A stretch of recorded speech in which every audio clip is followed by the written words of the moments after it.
Dans cette rentrée sociale, nous observons quand même avec un petit peu d'inquiétude la stratégie du NF. Car depuis la conférence sociale et les discours de clôture du Premier ministre, nous avons eu le droit à une stratégie médiatique du scandale. Nous voyons bien qu'aujourd'hui, les représentants patronaux sont à la manœuvre et veulent peser sur les choix du gouvernement. Donc nous disons et nous nous adressons solennellement au gouvernement aujourd'hui, qui a été mis en place grâce au vote de nombreux salariés pour un changement social. Et aujourd'hui, nous sommes inquiets et nous nous adressons vraiment avec vigueur avec eux en leur disant les choix qu'ils vont faire dans les semaines qui viennent seront regardés de très près par la CGT et les salariés.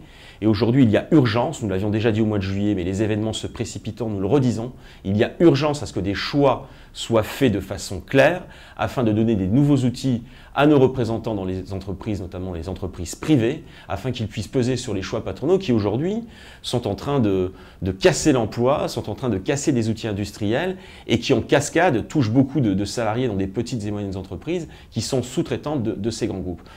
La CGT a une responsabilité particulière et des propositions à faire aux salariés en termes de mobilisation.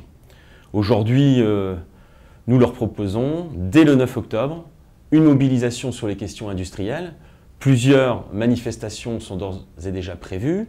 Il y a un appel européen de la Fédération de l'industrie qui regroupe de nombreux syndicats de nombreux pays pour des actions dans cette semaine-là. Et or, nous considérons qu'aujourd'hui, l'emploi industriel est central dans ce pays. Nous avons aujourd'hui une stratégie patronale qui est à l'offensive, qui vise à licencier à tour de bras, à réduire les emplois dans les usines. On voit un nombre de contrats intérimaires qui s'arrêtent très important.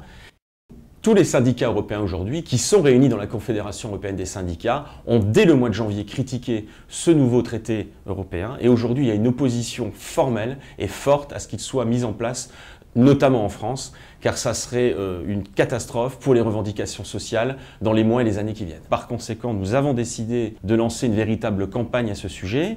Nous allons élaborer un texte que nous proposerons à tous les salariés dans le pays afin qu'ils fassent part de leur refus, car nous sommes bien sur un refus de voir ce traité se mettre en place dans l'Europe et en France. Nous ne serons donc pas les seuls à appeler à la mobilisation, que cela soit en Italie, en Angleterre ou en Espagne par exemple. Bien sûr, la Grèce, malheureusement, cela continue et les solutions ne sont pas encore là. Il y aura des mobilisations dès le mois de septembre et le mois d'octobre. Et donc, je le redis, nous appellerons également nos syndiqués et les salariés à se mobiliser pour la réindustrialisation de notre pays le 9 octobre. Car sans industrie, il n'y a pas de service public, il n'y a pas de commerce de proximité, il n'y a pas de toutes petites entreprises et il n'y aura pas de réponse aux questions d'emploi et de chômage si nous ne réussissons pas à avoir un vrai développement industriel dans notre pays et dans toute l'Europe.